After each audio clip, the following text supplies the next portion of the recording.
Hey Wisecrack, Jared again, and this week we're delving into the dark and scandalous world of politics with a show that goes right for the jugular, House of Cards, the American version. Starting as a congressional whip and head of a nonprofit, the show chronicles power couple Frank and Claire Underwood's quest for power and the presidency at any cost. One could easily link the popularity of House of Cards to our increasing cynicism about the current state of American politics. But many American political dramas are either uncritical of our system or offer us a morally righteous character who triumphs against the adversity of a broken government. We must do better, and we will do better. In the end, we're always offered redemption. If the system is temporarily broken, it at least retains a mechanism for good to triumph over evil. House of Cards rejects this narrative, and instead offers us a process where raw power and cunning wins every time. Despite this, the show isn't a tale of evil overcoming good. Rather, the question that drives House of Cards seems to be, is there more to politics than pure spectacle? So without further ado, welcome to this Wisecrack Edition on the philosophy of House of Cards. Part 1. Aesthetics, Theater, and Politics. In the cynical world of House of Cards, characters are always maintaining an image, both public and private. For the careful viewer, it becomes apparent that the show's creators are obsessed with aesthetics, that is, art and beauty within the show. Important dealings are often done while reflecting on art. Claire's appearance is carefully manicured, with her wardrobe not only the subject of frequent dialogue, but real-life fashion listicles. But once you peel away the pretty aesthetics and art references, what lies behind the world of House of Cards is, well, nothing.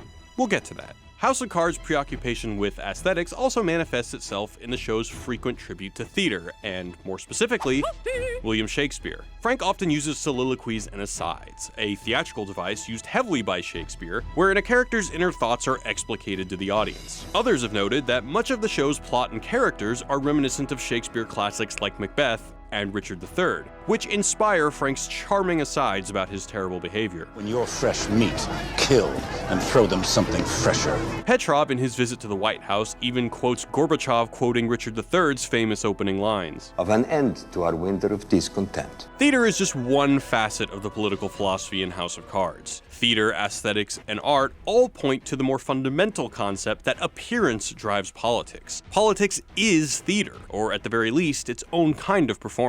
For instance, Frank visits his father to seem more human. Oh, I wouldn't be here if I had a choice, but I have to do these sort of things now. Makes me seem more human. Before revealing his true intentions.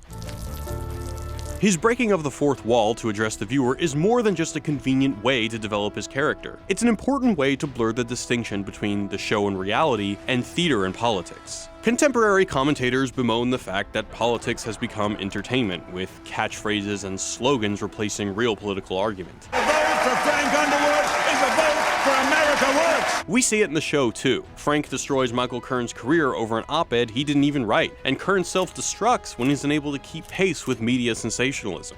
A brick through Frank's window serves as a symbol against out-of-control teachers, which, of course, Frank fabricated himself. To clarify, those commentators are totally right about the out-of-control theater of politics, but let's complicate this for a minute. According to German philosopher Hannah Arendt, the realm of appearance is the realm of politics. The idea of stripping away appearances to get at the core of things is pointless, because they're the same. This idea originates in the ancient Greek polis, where politics meant entering into the agora, where individuals could speak and be heard in front of their fellow Greeks. In this public realm, it was only the words, rhetoric, and deeds of citizens that were to be judged by their peers. In other words, one's political life was identical to how they appeared to others, kind of like an actor. This idea is deeply rooted in how we experience the world. For humans, Arendt says, appearance, something that can be seen or heard by others as well as ourselves, constitutes reality. Frank Underwood understands this concept when he says, "We are nothing more or less than what we choose to reveal.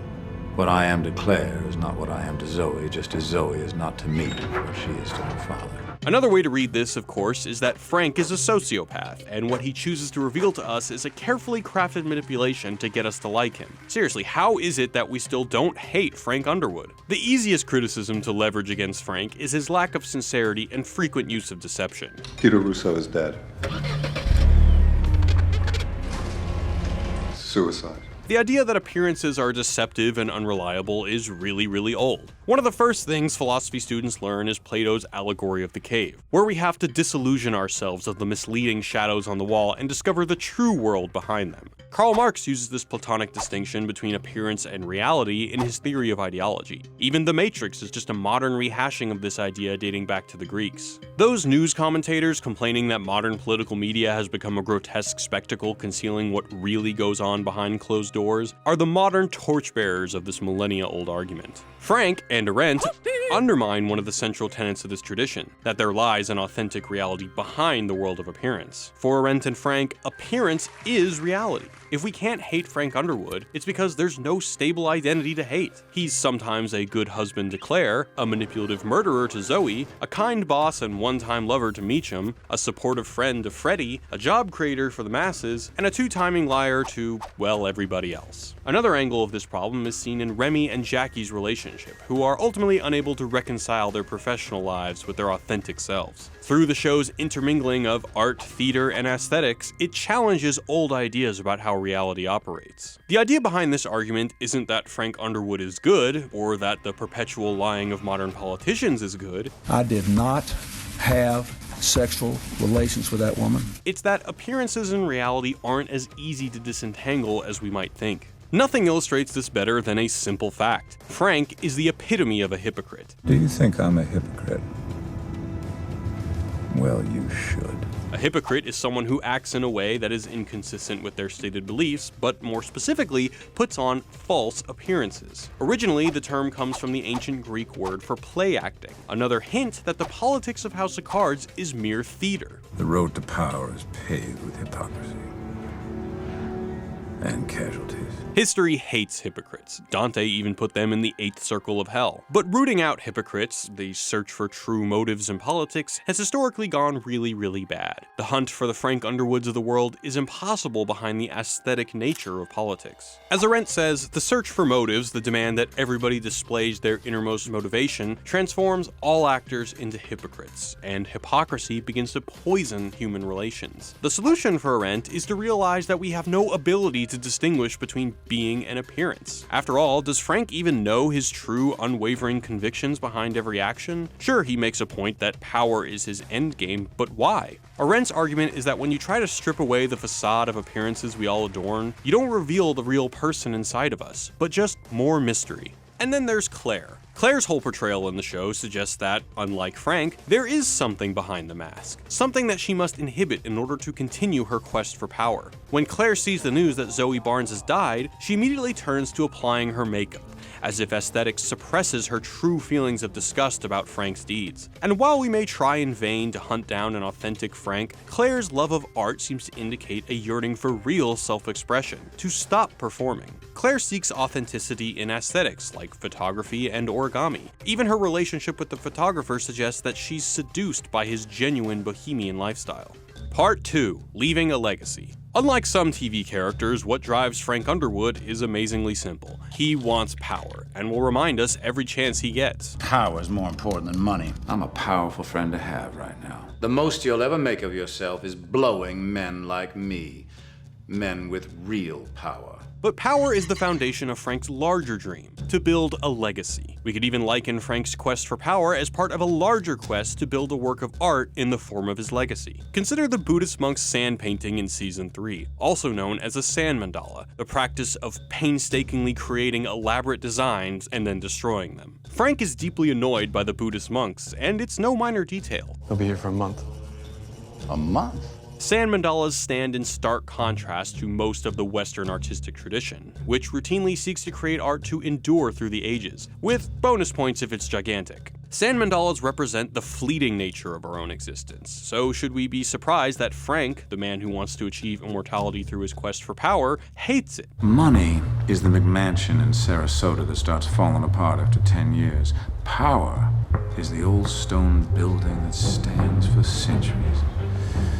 I cannot respect someone who doesn't see the difference. Frank's Civil War diorama is an interesting counterpoint to this. It's a way to memorialize Frank's ancestors, before he destroys it and realizes that it, like his presidency, is fleeting. There's an important insight about Claire here worth noting. She doesn't detest the sand mandala like Frank does, and its destruction seems to foreshadow her departure from Frank. Like the mandala, Claire acknowledges that nothing, not even her marriage, is permanent. Just as the monks destroyed the thing they worked on with painstaking detail, so too does Claire leave her political life behind, despite the fact she's toiled away on it for so long. Claire also struggles with legacy, but in a different way. While she values and supports Frank's political ambitions, she also discarded her own, at times throwing the CWI under the bus or shunting her desire to have kids. When Claire hands a homeless person money, itself a symbol of the power and status that her and Frank have achieved, he rejects it and instead turns the bill into origami. Claire is essentially being confronted by the choice she's made: power and wealth over creation.